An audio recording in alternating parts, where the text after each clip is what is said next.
Hey folks, welcome back to the show. This is Healthy Hypnosis and I am Paul Gustafson. I am a registered nurse and clinical hypnotherapist in Burlington, Massachusetts, practicing as a hypnotherapist for 8 years now and see clients for all sorts of maladies, troubles, stresses and concerns, from weight loss to smoking to stress to phobias, fears, and IBS. IBS is something I specialize in and have been doing so for 7 years. And I am very happy to introduce one of my clients, Donna. Donna came to see me for her IBS problems. In fact, we were recently on the same show with your doctor, Dr. Irv Ingraham. And, that's correct. Now yes. we're back to hear the whole story. That's right. Thank you for coming on the show, Donna. Thank you for having me. Yeah, it's great. You did so well with this process. You came in not knowing anything about hypnosis like so many. Mm-hmm. And That's right. And now you're in a better place. Safe to say? Much better. Much better place, absolutely. So I know that when we were on with Dr. Irv, we were talking about what your initial thoughts were about maybe getting involved with hypnosis and maybe how long it took you from the first time you mentioned it to the time that actually you and I spoke. Mm-hmm. So maybe you can give our viewers a little bit of an idea of how that process went. Sure. Well, I think like Dr. Ingraham was explaining, that he usually is referring at the sickest of the sick patients. Yeah. And I had been at that point, and he had recommended it, but at that time I think I was just so unable to really focus on anything else but getting better, and thinking that there's got to be a pill or something, procedure or something that's going to make me feel better. And so at the time I had listened to his suggestion but had chose not to. Mm-hmm. And it was probably at least maybe a year or two. It's hard for me to say specifically because I've been through so much. It was probably closer to 2 years because I had had a baby in between all of that. Okay. But it was when I was at really my sickest point that I was ready, and without any knowledge or any preconceived notions about what it was like, I was just ready to tap into that resource and try it. Now, did you feel like, was it primarily because you didn't know where else to turn? It's not so much I didn't know where else to turn, I had nowhere else to turn. Okay. Definitely the end of the road. Mm-hmm. Yeah. Absolutely. Yeah. Well, you know, there are so many in my field who don't like being the last-ditch effort for their clients, but I particularly enjoy it because people who are a little desperate and a little worried are great clients and do better than the rest. And you're a classic example of someone who came in locked and loaded and ready to create something better for themselves and improve the quality of their life. So when you come in that motivated and a little bit desperate, then there's only one way to go but up. You took the words right out of my mouth. That's right. When you have nowhere else to go but up, that's where you go. So I think when we had Dr. Irv on and you were talking about how you'd really struggled for a long time. I did. Was it a long time before you knew exactly what it was? Yes, it was. Yeah. It was quite a time. I think I was the classic, you know, I said that onset of symptoms are usually in the mid-teens, and I remember my first admission to the hospital for abdominal pain, right lower quadrant pain. I was 16 years old. Oh boy. And you know, I had since many visits to the hospital, to my doctors, to specialists with this. Not only the pain, but the other symptoms as well, with the nausea and the vomiting and the diarrhea. You know, there are various types of symptoms that went along with it as well. That really all became quite debilitating for me. So I would say that I went a good, well, not that I want to reveal my age. No, don't do so that. So I have to be very careful. Don't do that. But I would say almost 20 years, about 15, 17 years of not being diagnosed properly with IBS, Then you saw Irv, and how long was it before the diagnosis came out? Well, it was tossed around initially, and then when we had done some tests, like I said, there are some things that make us prone to IBS, and for me, one of the things is that I have what they call a malrotated bowel, and it's something that you're actually born with. Really, all it is for the layperson to understand, it's just an extra piece of bowel in your intestine, but it's something that predisposes you to IBS. I see. So it doesn't necessarily cause it, but it predisposes you, and that, I think, is probably the one and only concrete thing that I can say about my illness. Whereas, when Dr. Ingraham was talking about, a lot of the illness is subjective as far as what your symptoms are. It's not going to show up on an X-ray or any kind of test and the diagnosis be IBS. Right. And that was really hard to deal with as well. But Dr. Ingraham helped me see that and helped me understand that. So it was tough for you initially to hear a diagnosis of IBS, but then to learn that it's not something you could see and measure. Absolutely. Yeah. Absolutely. So it's hard, but once you have that that understanding, I think that for IBS patients, then you can move forward in treatment. That would be successful treatment. Once you had the name for what the illness was, there was a certain relief there, at least knowing what it was. Mm-hmm. And then there was a period of time where you were wrestling with IBS, right? I wrestled. Yes, I wrestled with it for a while, and I think we had spoken that I really became quite sick, more sick than I ever thought that I could ever be. But I am glad that I am no longer that sick, and that my quality of life has improved greatly, especially with hypnosis. Really? Yes. Well, let's get into that. We had total of 6 sessions, right? We had a total of 6 successful sessions. Successful. Yes, Each one. You mean each one was successful? Each one. I Wow. only got better and better with the sessions, and I became more skilled with each one, I think. And I think right from the very beginning, when I left your office after that first visit, I just had such an overwhelming feeling of positiveness and knowing that this was definitely for me, and that this was definitely going to help. And each time I couldn't wait for the next session to see what was going to happen, because it only got better each time. Now, we spoke about creating distance between yourself and the symptoms, right? Yes, we and did. how over time that distance grew and the symptoms were. Can you describe and that was on your first, I think I probably mentioned that to you on your first visit, that you're going to experience a separation. And you did. Can you explain to the viewers what that felt like and maybe how great it was to feel free? Well, it was just nice to actually have a moment where, it wasn't all about the symptoms. It wasn't about... The oasis moment, right? Yeah, that calm moment of total relaxation, in essence, of not feeling pain, not experiencing the nausea or any of the other symptoms, of just really sitting there and going, wow, I feel good.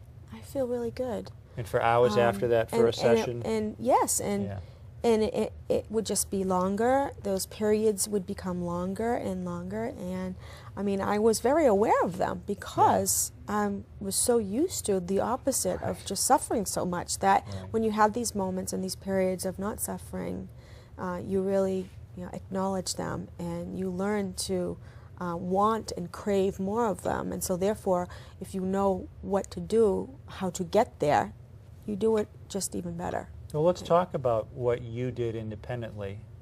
Well, you went home with a CD of the sessions that we did. I did, and yes. you pressed play once a day, right? Once a day, sometimes more than once a day. Right. I mean, I know it sounds like a lot of work, to have to listen to the session, but it really isn't. If you think about all the downtime that you might have in a day, and now, I mean, I have 6 children, so there's not a lot of downtime, but you can become creative of when you're perhaps waiting for a child to finish up a class or a session, or one of the most popular times is bedtime, right. Where you can just go to sleep after there's a session. And so, press play was not as hard as I thought it would be in the beginning, or people might think that it's a lot of work on our part as the patient, but it certainly is not. It's a tough assignment. You have to put your feet up, close your eyes, and relax real deeply on a regular basis. How hard is that? Who doesn't like to relax, right? Who doesn't? And it's a good excuse to give yourself that time. We deserve that. So you felt like each session would compound and the relief would grow, and you absolutely. Was there a point in time when you started to trust the relief, like you felt like it was going to be sticking around for a while? Yes, there was. Probably around after the second session, I think that I really started to believe it, and I think what made me believe that was I think we had this discussion that surprisingly, unexpectedly, other things began to happen. Not just relief of the symptoms, but there was a transformation that occurred within myself, and things happened to me that I wasn't expecting to happen, and was pleasantly surprised. Well, let's hear about it. Would you like to share? Absolutely. Sure. I think one of the biggest things that happened was this inner energy that I developed that I didn't even know that I had, and it was so wonderful. And I think even at some point I had said to you that it was hard to go to sleep at night, because it was such a good feeling of having this energy of wanting to do the activities of daily living that you are supposed to do and that everybody does just without thinking. But for IBS patients who suffer so much, the activities of daily living are very difficult for them, and you struggle so much to try to do them every day, that when I was able to do them and finding that I had this energy, it was just such a happy, warm feeling. I can't explain it, really? But there was just this energy, and it was very noticeable. You were healthy. To people. I was healthy. I am healthy.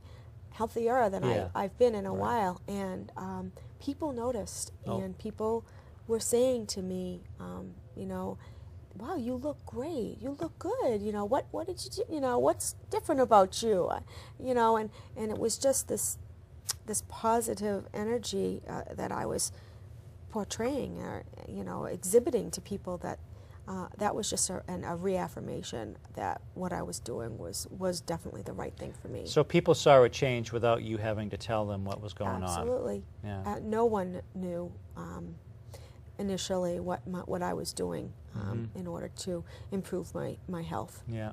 And now you're telling. Right. I'm telling TV people through television, but I also am talking about it to friends and family now, because I like to talk about it. I'm proud of it.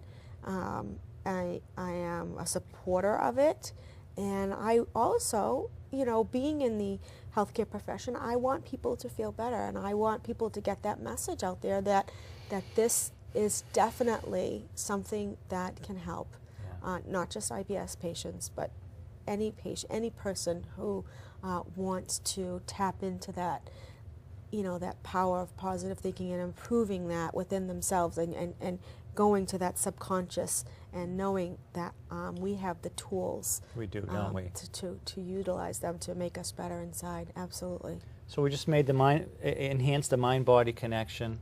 Yes. Gave your mind the direction it needed to begin to establish changes with your body, and the two work together. What a concept. Symbiotic relationship. Absolutely. Simple concept. Hard to get there, though. Hard to get there, I think, for IBS patients, but like we talked about, when you get there, it's just amazing. It's amazing. Yeah.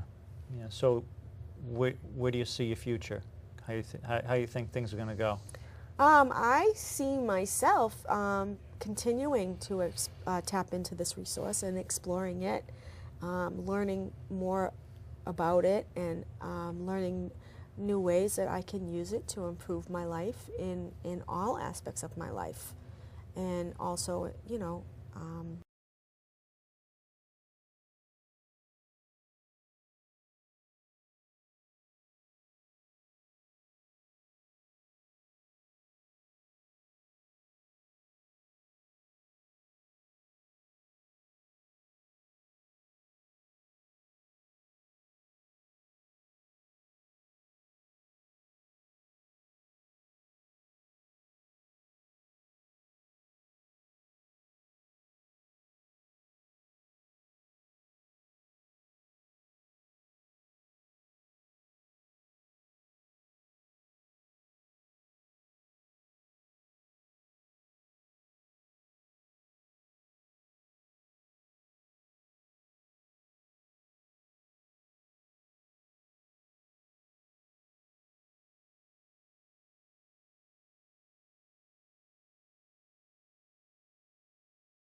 to help others with it.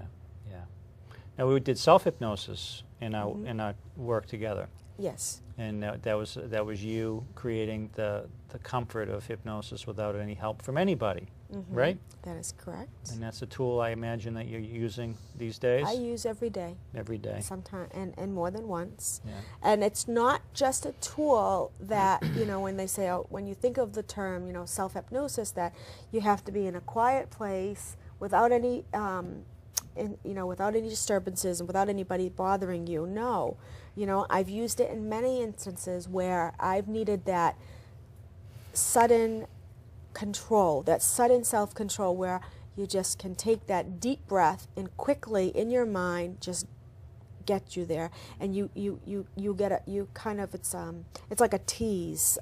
You go quickly to that place that you know where you're going to feel relaxed and that you can gain that control that you need, and then just to tap into that just very briefly in a stressful situation can help me to control myself and help me get through the situation. And all the practice that you did listening to CDs and the office sessions that we had, you trained your mind to be able to quickly go to that place. Absolutely. On the fly. On the fly. At work, in the car, anywhere. Hopefully not, you know. Not when you can do it, you know, when eyes it's not open. like I said, it's right. It's not a situation where you're out cold and you're not aware of your faculties. Right. So when you say in the car or when you need to be functioning in a situation, it can be done. Right.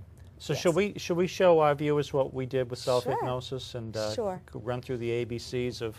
You feel like relaxing? I always you know, like you relaxing. strike me as a person who can relax very easily, quickly, comfortably, and deeply, with just a few well-intended thoughts, right? Absolutely. All right, well, let's do this, Donna. You can close your eyes and relax. Take a couple nice deep cleansing breaths. All right. And before you begin any self-hypnosis journey, you always want to give yourself that silent inner permission to completely relax, release, and let go. And you know that it's important to give yourself that silent inner permission to completely enjoy the process because it is truly enjoyable. Now, to begin self-hypnosis, we want to separate from the outer world. There's no faster way to do that, to focus within, than to pay attention to your breathing. This is what I'm going to ask you to do. Begin to experience the process of breathing. That's right, plain and simple. We breathe over 2,000 times a day. We never notice a single breath until now. I want you to focus on each breath. In fact, I want you to make it so that the more you focus on your breathing, the less aware you are of the outer world. And once you do that, you're going to experience that shift, which you also know so well, that shift into peaceful comfort. Now what I'd like you to do is begin paying particular attention to each breath in. That's right. I'd like you to focus on each breath in, and I want you to use your creative imagination. I want you to set your intention. I want you to make it so that as you inhale, you begin to experience inhaling the sensation of relaxation. That's right. I want you to use your thoughts to begin creating that sensation of actually inhaling relaxation into your body. And this is what you do with self-hypnosis in a quiet moment. Relax yourself, a few deep breaths, and you begin focusing on inhaling pure, relaxing comfort. And after a few calming, peaceful breaths, you begin to notice this subtle shift. You begin to feel the relaxation entering your body. And once you do that, I want you to find the automatic switch in your thoughts, and I want you to flip it on so that every time you inhale, you carry relaxation into your body, whether you think of it or not. Get your mind around that concept. And again, this is something you do at home with self-hypnosis or anywhere, focusing on your breathing, inhaling comfort, make it automatic. Now, if you make it automatic, it stands to reason that relaxation is going to start to accumulate. I want you to use your powerful subconscious mind, your imagination. I want you to set your intention. Make it so that you now begin to experience the accumulation of relaxation. That's right. Every breath continues to carry in more.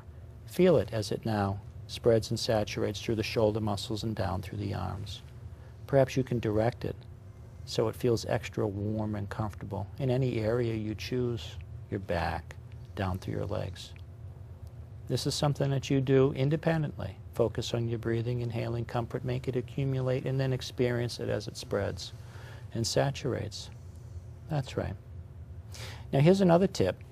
Because your breathing center is the first place that this relaxation makes contact with when you do self-hypnosis, it stands to reason that your breathing will probably become ultra shallow and slow as a result. So focus on that for a moment. Begin to experience your breathing becoming ultra shallow and slow. That's right.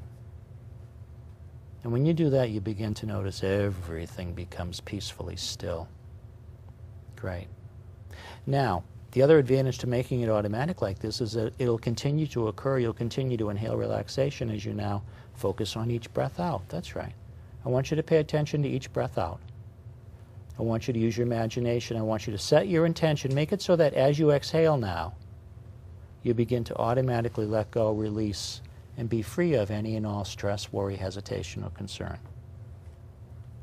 Every time you exhale, I want you to begin releasing it all. You don't have to make a laundry list. Just know that each breath out carries more and more of the garbage out, the minutia.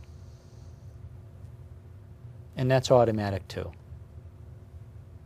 Okay? Good. So this is step one to self-hypnosis. Simply set in with the good, out with the bad. With a little practice, this is a very fast process, creating rapid comfort. Now, it's another step. Step two to self-hypnosis. In a minute, I'll ask you to silently count from 20 to 1, but before you begin, I want you to program the numbers. I want you to make it so that the numbers automatically help you go deeper into self-hypnosis. And this is what you can do at home independently without any help from anyone. Doesn't matter if you see the numbers. I want you to program them. Use your imagination. Set your intention. Make it so that these numbers automatically help you go deeper into self-hypnosis. When you have it set in your mind how deeply relaxed you'd like to become, you just begin your silent count and down you go. Feel the effects of the numbers. Go right ahead and silently count. Good.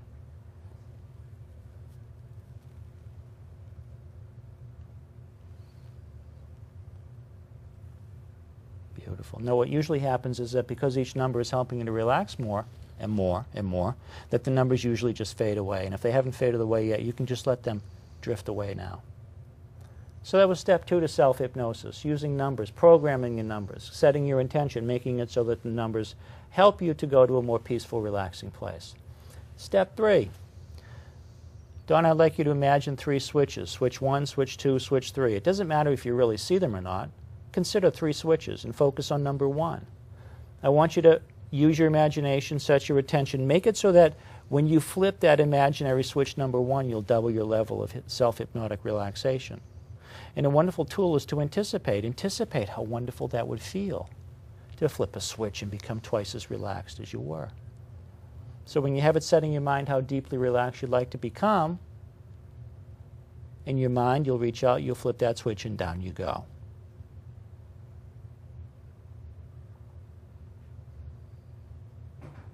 That's right. Great. So we're just programming the switch. We're attaching meaning to a simple metaphor, a switch, and when you have it set, when you have it programmed, in your mind you flip it and it actually happens. So focus on number 2. You know the drill. Make it deeper, better, more enjoyable, faster. Focus on number 2. When you have it set, going deeper, becoming even more peacefully self-hypnotized, in your mind will reach out, flip the switch, and down you go.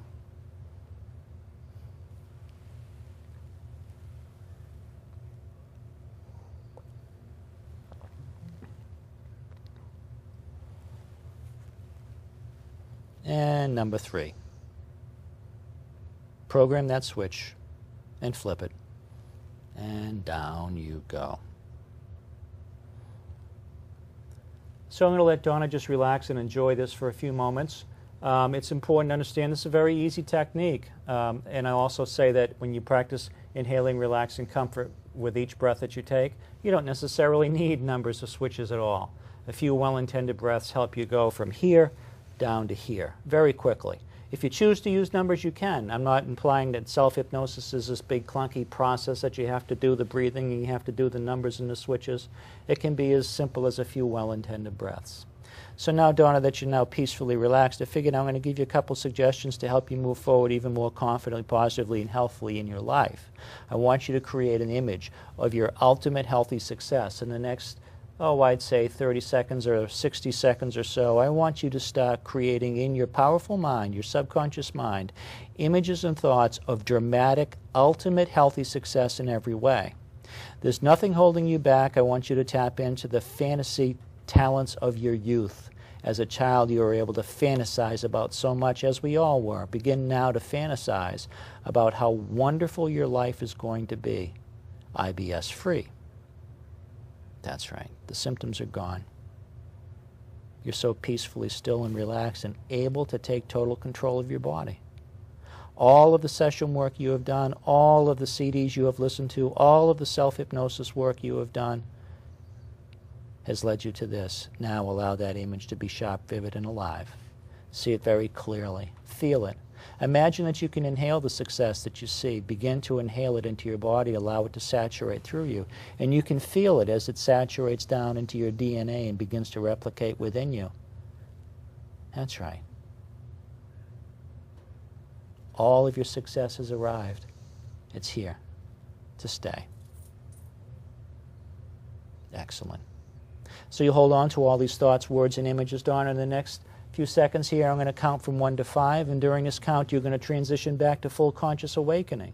When I say the number 5, of course, your eyes will open, you'll be awake, you'll feel refreshed, you'll feel fantastic, you'll feel on top of the world. You'll be smiling and so content in every way. So now we begin to return, starting with 1, returning, becoming more awake,